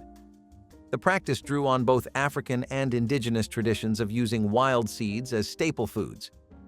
Even after emancipation, rural families in parts of the Midwest and Appalachia continued to gather goosefoot seeds for their high nutritional value. Modern interest in quinoa, which is a close relative, echoes this old wisdom. Goosefoot seed meal stands as a reminder that careful attention to the landscape and patient handwork could turn what many considered weeds into a dependable source of strength and nourishment that kept families fed through the hardest seasons. Cowpea soup simmered like a prayer whispered over a fire. The pot would start with water, a scoop of dried field peas, and maybe a scrap of salted meat if the week had been kind. Onions and garlic joined in, releasing their scent as the broth thickened into something golden and strong. The cowpeas, small and sturdy, softened slowly, their flavor deepening with every hour. This wasn't fast food, it was patient food, built on rhythm and time. Families made it during harvest, when work was hard and hands needed warmth. It was ladled into tin bowls and passed around without ceremony, each bite grounding you in gratitude. Sometimes cornbread floated on top like an offering, soaking up the last drops of broth.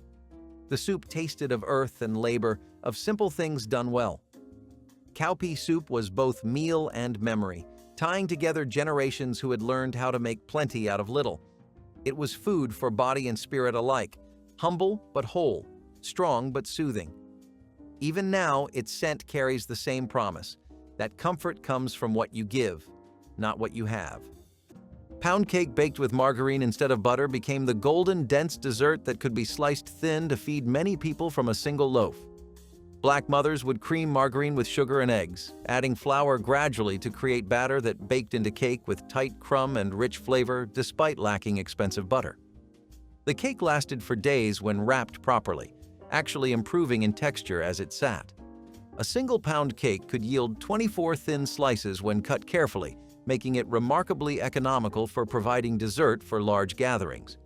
Some women glazed their cakes with simple sugar icing, while others served them plain or with berries when fruit was affordable. Children loved pound cake because it was sweet without being overwhelming, while adults appreciated its versatility. Pound cake proved that basic ingredients could create impressive results under brutal heat. What stories hide in those flavors waiting to be uncovered? Watermelon rind stew reflects the creativity and endurance of people forced to survive on the edges of the plantation food system. The sweet red fruit was usually reserved for those in the owner's household, but the pale green rind, often thrown away, became a valuable ingredient for the enslaved cooks who transformed scraps into nourishment. Strips of rind were simmered slowly with onions, garden herbs, and whatever seasoning could be gathered or traded, creating a mellow broth rich in minerals and gentle sweetness. This practice traveled forward in time, inspiring the pickled watermelon rind that remains a hallmark of Southern home kitchens today. The dish is more than a recipe. It is a record of resilience, showing how African culinary knowledge turned waste into sustenance and flavor. In modern celebrations of African American foodways, watermelon rind pickles and stews continue to honor those who preserved health and dignity through skilled cooking even when denied basic freedom. Sweet potato pie with brown sugar meringue crowned holiday tables with a beauty that matched its flavor. Smooth, mashed sweet potatoes blended with warm spices created a filling as rich as any custard, poured into a flaky handmade crust. The crowning touch was a cloud of meringue whipped with brown sugar until caramel-scented peaks formed and browned lightly in the oven. Families saved the first slice for honored guests or elders, a sign of respect and affection. The pie carried the sweetness of the Southern soil and the skill of generations who knew how to stretch simple ingredients into celebration. Children licked the mixing bowls clean while parents watched the meringue rise, a shared moment of anticipation before the feast. Over time, commercial pies and instant mixes dulled the tradition, but those who remember the warm aroma of brown sugar meringue know that this dessert is more than food. It is a memory of family love, patient hands, and the quiet pride of homemade beauty. Breaded veal patties were once a diner favorite that found steady homes in 1960s kitchens, served with gravy and mashed potatoes like something straight off a lunch counter menu. Families bought them because they were inexpensive, easy to cook, and tasted tender once fried and covered in gravy. The breading gave them a crisp exterior, while the inside stayed soft and mild, making them a hit with children who had not yet learned to love stronger flavors. The dish felt comforting, reliable, and just hearty enough to end a long day right. Even though they appear less often today, many people still crave that nostalgic taste because it reminds them of childhood dinners served hot on plates that clattered slightly when set on the table. There was something reassuring about the whole routine, from hearing the sizzle of the patties in the pan to watching the gravy bubble as it thickened. It was a kind of dinner that did not require fuss or stress, only a warm pan, a steady hand, and the quiet instinct of someone who cooked from memory instead of recipes. Those veal patties were proof that simple food could feel like a feast when shared at a table filled with familiar voices and everyday conversation. Cornbread dressing, made from dried-out bread and day-old cornbread, turned stale leftovers into the savory stuffing that anchored Thanksgiving plates throughout Black communities. Mothers saved bread ends, biscuit pieces, and cornbread scraps in bags for weeks before the holiday, letting them air dry until rock hard so they'd absorb maximum liquid without turning mushy. On Thanksgiving morning, those saved breads would be crumbled and mixed with sautéed celery, onions, and sage, then moistened with chicken broth made from boiling backs and necks. Some women added finely chopped giblets, while others relied purely on vegetables and herbs for flavor. The dressing had to be moist enough to hold together but dry enough to crisp on top when baked. This wasn't bread cubes from expensive store-bought loaves, but carefully accumulated scraps transformed through skill. The golden brown top provided textural contrast to soft interior. For Black families, cornbread dressing represented resourcefulness, elevated to tradition. Persimmon seed coffee emerged when imported beans were rare or too costly for enslaved communities. Wild persimmons dropped their fruit in autumn, and the hard seeds inside were washed, dried, and roasted until dark and fragrant. Ground and steeped in hot water, they produced a warm, nutty beverage with no caffeine but plenty of comfort on cold mornings. This practice carried forward after the Civil War, especially during wartime shortages when coffee imports faltered again. Families across the South roasted persimmon seeds alongside chicory or other local substitutes, proving the durability of this inventive method. The gentle flavor and toasty aroma made it a beloved alternative long after necessity faded. Today, a few heritage festivals still brew persimmon seed coffee to honor the ingenuity of those who first discovered its rich taste. The drink reminds us that creativity in the face of scarcity can yield traditions that outlast the circumstances that gave birth to them, turning survival into a legacy of flavor and resilience. Oven-baked meatballs with grape jelly sauce were one of those wonderfully strange creations that somehow tasted magical to a child in the 1960s. The meatballs started out ordinary enough, rolled from ground beef, breadcrumbs, and a splash of milk, then baked on a sheet until they browned at the edges. But the magic happened with the sauce, a glossy mixture of grape jelly and tomato-based ingredients that melted into something sweet, tangy, and strangely irresistible. The smell alone could pull kids into the kitchen to peek in the oven window, waiting for the moment the sauce began to bubble and thicken. The coating clung to each meatball, turning them into shiny bites of pure nostalgia.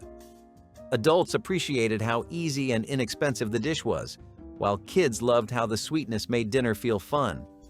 It was the kind of meal that fit perfectly into potlucks, weeknights, and birthday parties, always earning empty plates and sticky fingers. Even today, people still crave that unexpected blend of flavors because it reminds them of a time when dinners did not need to make sense to be delicious.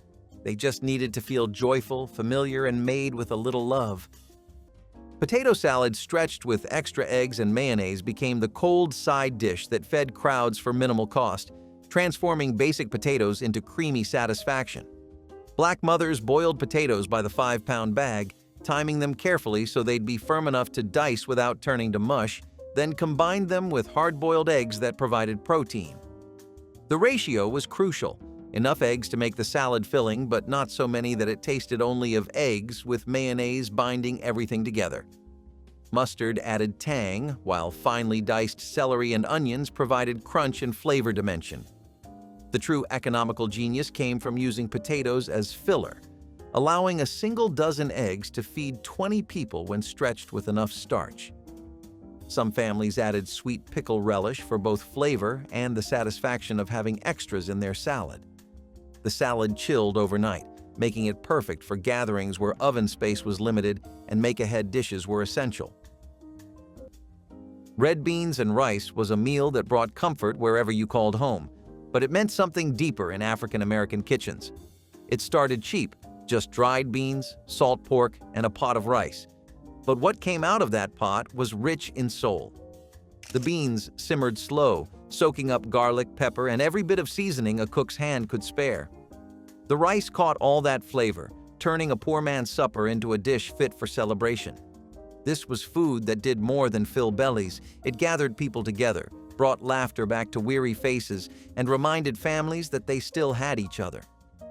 On Mondays, the smell drifted through New Orleans streets, through shotgun houses and backyards, calling everyone home. It was the kind of food that fed more than hunger. It fed memory, tradition, and pride. One pot, one flame, and one love. That was red beans and rice. Hickory nut milk delivered rich nutrition from the forests when dairy was limited or unavailable. Hickory nuts were cracked and pounded into a fragrant paste, then steeped in hot water and strained to produce a creamy liquid full of natural oils and protein. This drink could be enjoyed warm as a morning beverage or used to enrich cornbread and porridges, offering sustenance without reliance on cow's milk. The technique drew directly from indigenous American practices, which African cooks learned and adapted to their own needs. Hickory trees were plentiful across the Southeast, ensuring a steady supply for those willing to gather and crack the tough shells. Even after emancipation, rural families continued making hickory milk for special dishes, and some Appalachian recipes still call for it today. Its smooth flavor and nourishing qualities illustrate how African American cooks combined local knowledge and old-world methods to create foods of lasting value. Hickory nut milk stands as a quiet but powerful symbol of ingenuity, linking the forest's bounty to a tradition of resilience and culinary skill. Homemade chow chow relish added brightness and crunch to plates crowded with greens, beans, and smoked meats. Cabbage, onions, peppers, and green tomatoes were chopped fine and simmered with vinegar, mustard seed, and sugar until they formed a tangy condiment that could last through winter. Every household had a slightly different recipe, some sweeter, some hotter, each a reflection of the cook's own hand. The relish brought sharp contrast to rich dishes like pork shoulder or pinto beans, cutting through heaviness with a lively bite. In late summer, neighbors gathered to chop vegetables together, sharing stories as big pots bubbled on outdoor fires. Jars lined pantry shelves in rows of glowing gold and green, a promise of flavor when fresh produce was long gone. Over time, store-bought pickles and bottled sauces replaced the careful preparation of chow chow, but its memory endures wherever families recall the sound of knives on wooden boards and the reward of a bright spoonful alongside a hearty meal. Shepherd's pie with creamed corn was one of those dinners that brought everyone to the table just by existing. Families layered it differently depending on what they had, but the pattern was always roughly the same: a savory meat base, a layer of creamed corn, and a cloud of mashed potatoes spread across the top like a soft, warm blanket. It baked into a bubbling, golden-topped dish that felt like comfort scooped straight from the oven. The creamed corn added sweetness and richness that balanced the meat perfectly, turning each bite into a blend of textures and flavors that tasted far more complicated than it really was. Kids loved digging through the layers, adults loved how far it could stretch when money was tight, and everyone loved how one pan could feed an entire family without anyone feeling shortchanged. It was a dish shaped by personality, by whatever seasonings happened to be nearby, by the quiet creativity of home cooking. Even now, people crave it because it represents a whole world of warmth, routine, and togetherness tucked beneath a layer of mashed potatoes. Pinto beans, slow-cooked with ham bone scraps, provided protein-rich side dishes that cost almost nothing, yet fed crowds with stick-to-your-ribs satisfaction. Black mothers would soak dried beans overnight, then simmer them all day with ham bones scavenged from previous meals, creating broth that was rich with smoky, meaty flavor. The beans themselves cost less than 50 cents for a 2-pound bag that swelled to feed 20 people when cooked with onions, garlic, and bay leaves. This wasn't quick cooking, but all-day simmering that transformed hard-dried beans into creamy, tender morsels swimming in thick, flavorful liquid. Some women added a pinch of sugar to balance saltiness, while others let the ham bone provide all seasoning needed. Children might have initially resisted beans, but when served alongside cornbread for sopping up potlikker, even picky eaters cleaned their plates. Pinto beans represented economic wisdom passed down through generations. Churned milk soup was what you made when you had finished making butter and still needed a meal. That leftover buttermilk became the base for a tangy, hearty soup that could feed a family from a single pot. It was mixed with cornmeal, herbs, and whatever vegetables were on hand, then simmered until it thickened like velvet. The smell was sharp but cozy, filling the kitchen with warmth and familiarity. Some families dropped bits of bread into the bowl, letting it soak up the flavor. It was simple food, born from old farm routines and frugal wisdom. Churned milk soup taught that nothing should ever be wasted, not even the scraps of a good day's work. It soothed hunger and reminded everyone that comfort could come from the most ordinary things. With each spoonful, it carried the echo of laughter and work from generations before. Cypress berry relish brought a sharp tang to otherwise plain meals by using the small, resin-scented berries of native cypress trees. Gatherers collected the ripe berries carefully, then simmered them with a little water and a drizzle of molasses when available, creating a dark, aromatic relish with a unique balance of sweet and bitter flavors. This condiment enlivened cornbread, stewed greens, or smoked fish, adding variety to a diet that often lacked spices. The recipe reflected African traditions of turning wild fruits into bold sauces, and also borrowed techniques from indigenous peoples who valued cypress for its medicinal properties. Though seldom made today, the memory of cypress berry relish lingers in regional stories of swamp foraging and resourceful cooking. It highlights how a deep understanding of the local ecosystem allowed people to transform unexpected ingredients into something flavorful and sustaining.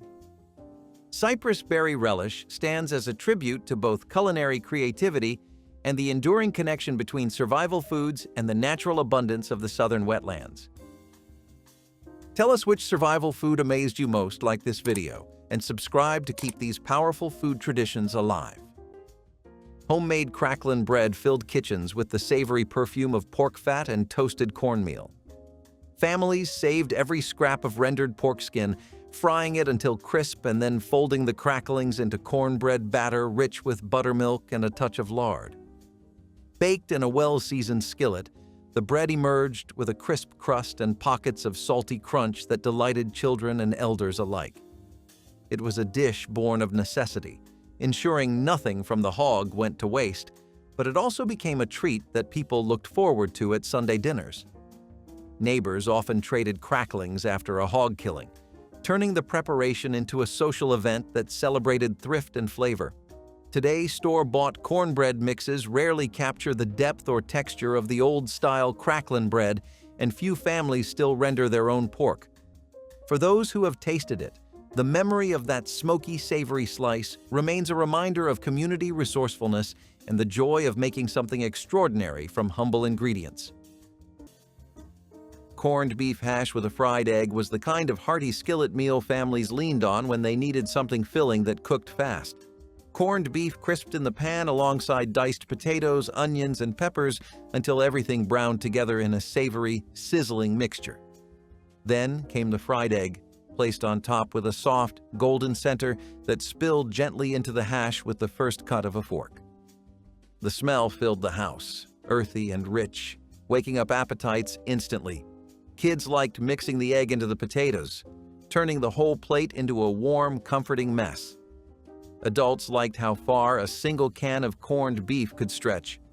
It was practical, reliable, and deeply satisfying, the kind of meal that kept everyone full and content.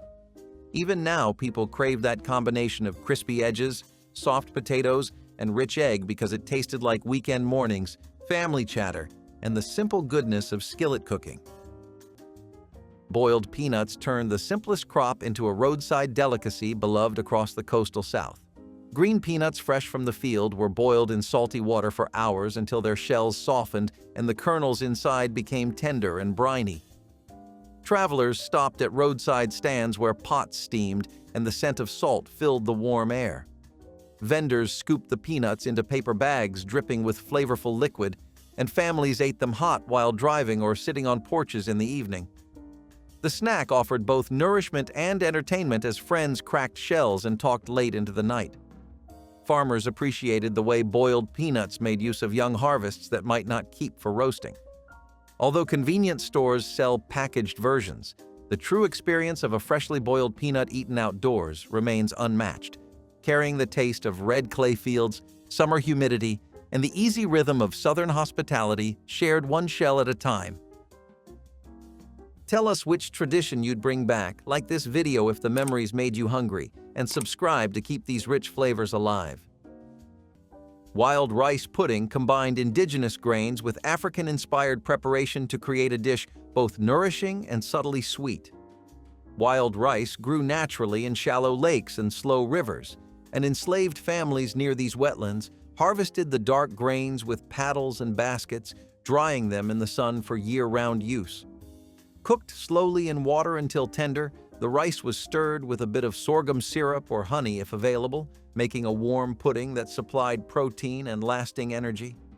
Its nutty flavor and satisfying texture turned a simple bowl into a special treat especially when fresh fruit or spices could be added.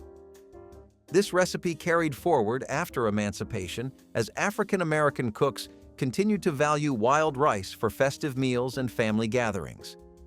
Modern chefs still celebrate its earthy richness, but the story behind wild rice pudding honors the blend of native and African foodways that sustained people through scarcity and created a dessert that is at once humble and deeply rooted in the shared history of America's wetlands and kitchens. Dinner plates assembled strategically with small portions of many dishes created the visual abundance that made Thanksgiving feel special even when individual items were simple. Black mothers understood that perception mattered as much as reality, so they arranged plates with care to ensure everything looked generous. A tablespoon of each side dish, when presented attractively, made plates look full and varied despite containing less food than traditional servings. This wasn't deprivation, but intelligent portioning that ensured 20 people could eat from supplies that might normally serve 12. The variety itself provided satisfaction, as diners experienced multiple flavors even though amounts were modest. Children didn't notice smaller portions when their plates held 7 or 8 different items. Strategic plating represented the invisible labor that Black mothers performed to create holiday magic from limited means. Cabbage and potatoes with fatback was the kind of dinner that came from both patience and pride. It started with simple ingredients, just a head of cabbage, a few potatoes, and a piece of salted pork. But it ended up tasting like something far grander. The fatback sizzled first in the pan, releasing its smoky aroma that filled the house and made stomachs growl. Then came the cabbage and potatoes, frying and steaming together until tender and glistening. The salty richness from the pork flavored every bite, turning 2 humble vegetables into a full meal. It was a one-pan supper that needed no extras, no fancy seasoning, just time and care. Families cooked it when payday was still far away, yet it always brought a sense of comfort. This was food that worked hard to remind people they were still home, still together, and still able to make something beautiful from what little they had. Red drink. Juneteenth punch flowed like a symbol of freedom and memory at community celebrations marking emancipation. Made from hibiscus petals or bright strawberries steeped into a deep crimson infusion, the drink stood for resilience and the blood of those who fought for liberation. Families would gather in churchyards and town squares, pouring the sweet, tangy liquid into simple cups while music and laughter filled the warm June air. Children chased each other between picnic tables as elders told the story of the first Juneteenth, reminding everyone of the hard-won joy behind the holiday.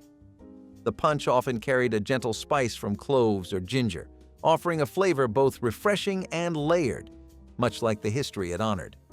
Preparing the drink was as important as drinking it, with women and men alike contributing fruit, sugar, and labor to the cause.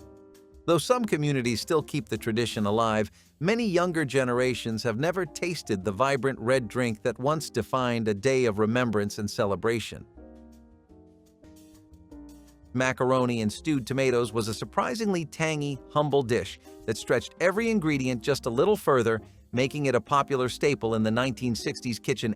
Elbow macaroni boiled until tender was mixed with tomatoes stewed down until they turned soft and slightly sweet, creating a flavor that was simple yet strangely satisfying.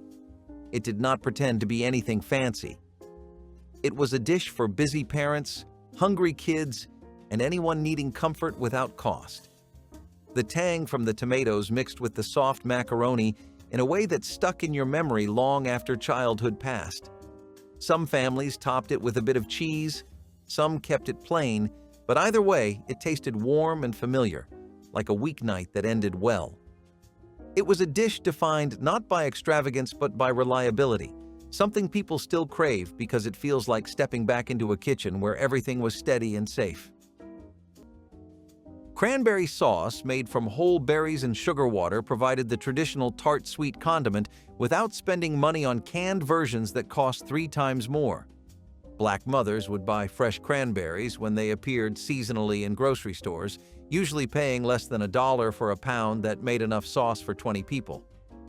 The berries were simmered with sugar and water until they burst and thickened into glossy, ruby-red sauce that tasted fresher and brighter than anything from cans. Some women added orange zest when citrus was affordable, while others kept it simple with just berries, sugar, and patience.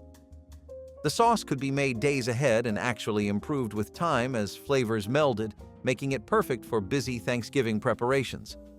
Children loved the sweet tart flavor that contrasted with rich, savory dishes, while adults appreciated the burst of color and acidity that balanced heavy meals. Hoppin' John was more than food. It was a wish whispered into every new year and a memory of old fields and family prayers. Made from black-eyed peas, rice, and a scrap of salted pork, it carried a meaning far greater than its humble parts. Each bowl symbolized luck, wealth, and resilience, a quiet hope for better days ahead. Born on plantations where ingredients were scarce, Hoppin' John turned survival into tradition. The peas represented coins, the rice abundance, and the pork, the flavor of prosperity. It became a holiday staple across generations, cooked in cast-iron pots and served with greens on the side. The slow simmer filled homes with comfort, while the taste spoke of endurance. People didn't just eat Hoppin' John, they believed in it. It was a way to honor ancestors who worked the land and still found joy in sharing a simple meal. Every spoonful connected past to present, hardship to hope. In the rhythm of the South, Hoppin' John remains a dish that keeps faith alive, proving that luck can be cooked, shared, and passed down like love itself. Chinquapin nut cakes offered small moments of sweetness, created from the rich forests of the American South. The chinquapin, a dwarf chestnut native to the region, produced small, sweet nuts that could be eaten raw or roasted. Enslaved families collected these nuts in autumn, cracked their shells, and ground the meat into a fine meal. Mixed with a little cornmeal, honey, or molasses when available, the nut meal formed small cakes that were baked or cooked on a griddle until golden brown. These cakes carried both nutrition and a sense of celebration, providing rare treats for special gatherings. The flavor, slightly sweeter than a chestnut with a buttery finish, became a cherished memory passed down through generations. Even after emancipation, Chinquapin nuts remained a prized wild harvest in Appalachian and southern communities, though the trees have grown scarce in modern times. Chinquapin nut cakes remind us of the connection between forest abundance and human creativity, transforming a foraged ingredient into a dessert that honored both the landscape and the people who carefully tended its secrets. Okra fritters, also known as okra cakes, offered crisp golden edges and a tender interior that celebrated the summer garden. Fresh okra pods were chopped fine, mixed with cornmeal, onions, and a dash of pepper, then spooned into hot oil until each patty puffed and browned. Sold at fish fries, church picnics, and traveling fairs, these fritters were easy to eat by hand and full of flavor that tied African heritage to southern soil. The okra gave a subtle sweetness and a soft binding that kept the patties moist, while the cornmeal crust provided satisfying crunch. Children waited impatiently beside bubbling skillets, hoping for the first fritter to cool enough to taste. Vendors wrapped them in newspaper cones so families could stroll through evening air scented with music and spice. Modern snack foods have replaced these handcrafted treats, but those who remember the sound of oil popping and the taste of garden-fresh okra know the fritters carried more than flavor. They held the joy of gathering and the pride of turning humble crops into a festival of taste. Baked ham with pineapple rings was the kind of sweet, savory centerpiece that made Sundays feel like holidays, even when nothing special was happening. Families would take a modest cut of ham, stud it with cloves, and layer pineapple rings on top, letting the juice drip down the sides as it baked until the whole kitchen smelled warm and sticky. The ham itself was simple and affordable, but the pineapple transformed it, turning an ordinary meal into something festive and bright. Watching the fruit caramelize in the oven felt like watching a tradition unfold, one that had been passed through so many hands that it no longer belonged to anyone in particular. Kids loved the sweetness, adults loved the nostalgia, and everyone loved the way the table suddenly felt fuller with that ham sitting in the center. Slices were served thick or thin, usually with mashed potatoes or bread on the side, soaking up all the extra glaze. Even now, people remember that taste because it felt like an occasion, something that meant family was gathered and everything was calm. It was a dish that stretched across decades, bringing people back to simpler times every time it reappeared. Dinner rolls made from scratch using leftover mashed potatoes became the soft, pillowy bread that absorbed gravy and made meals feel complete without buying expensive bakery items. Black mothers discovered that adding mashed potatoes to bread dough created rolls with incredible softness and moisture that stayed fresh for days, perfect for holiday meals where food needed to last.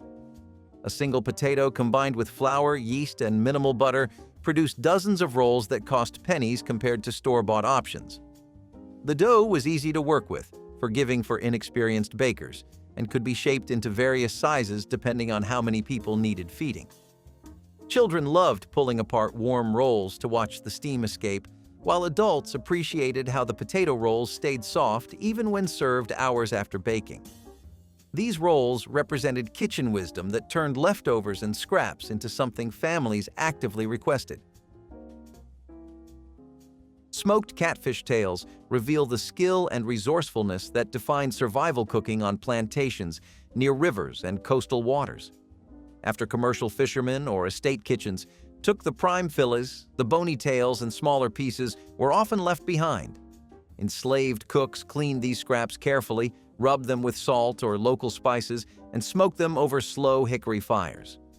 The result was a flavorful preserved fish that kept for days and could be stirred into stews, crumbled over grains, or eaten on its own with cornbread.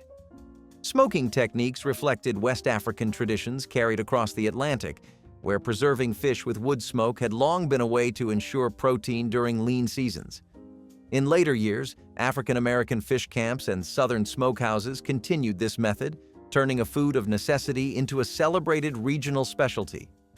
Modern smoked catfish dishes found in Mississippi and Louisiana restaurants still trace their flavor back to these early practices of careful preservation and culinary creativity born from scarcity.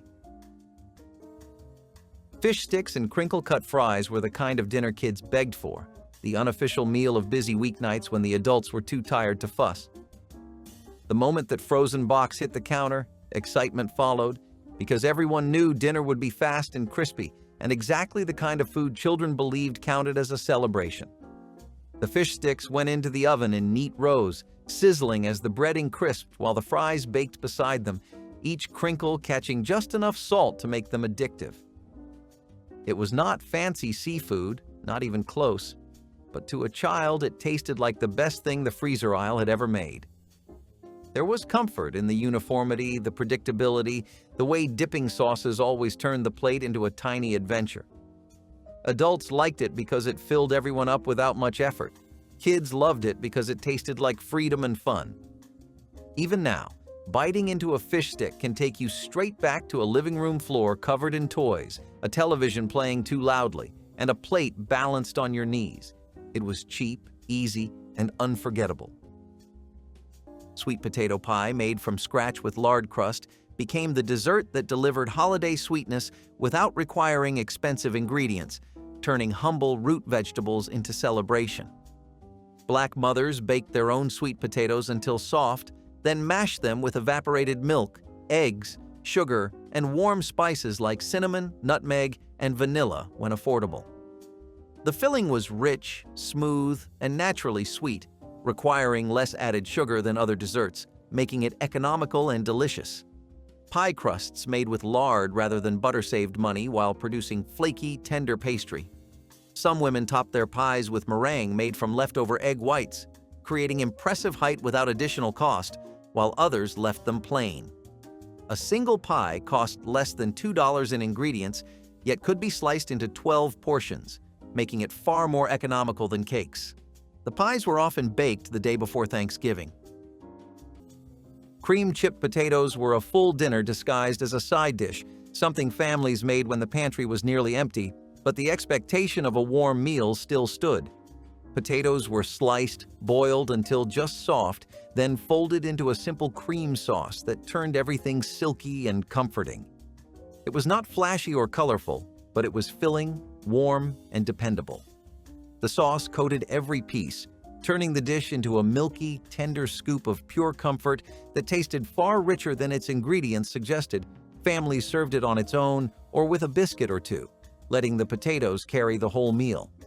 Kids often underestimated it until they took a bite, only to realize how satisfying it was. Adults relied on it because it stretched ingredients beautifully. Even today, the memory of those creamy potatoes lingers because it was the kind of food that kept people going with nothing more than simplicity and care. Cowpea and collard stew combined two powerhouse ingredients that sustained countless families through hard times. Field peas, also known as cowpeas, were simmered slowly with smoky meat and joined by hearty collard greens, creating a dish rich in protein, vitamins, and earthy flavor. The long cooking process filled homes with an aroma that signaled comfort and nourishment. Farmers valued cowpeas for their ability to thrive in poor soil, while collards offered leaves long after other vegetables had withered. Together, they made a meal that cost little but fed many, reflecting a tradition of resourcefulness and care. Mothers and grandmothers seasoned the pot with onions, garlic, and pepper, each adding a personal touch passed down through generations. Families gathered around the table with slices of cornbread to soak up the flavorful broth, finding strength in every spoonful. Though supermarkets now offer endless choices, the slow-simmered union of cowpeas and collards stands as a reminder of a time when simple ingredients created enduring nourishment. Which of these budget dinners from the 1960s do you still remember? Share your family's stories in the comments below, hit the like button, and subscribe so we can honor this legacy of resilience together.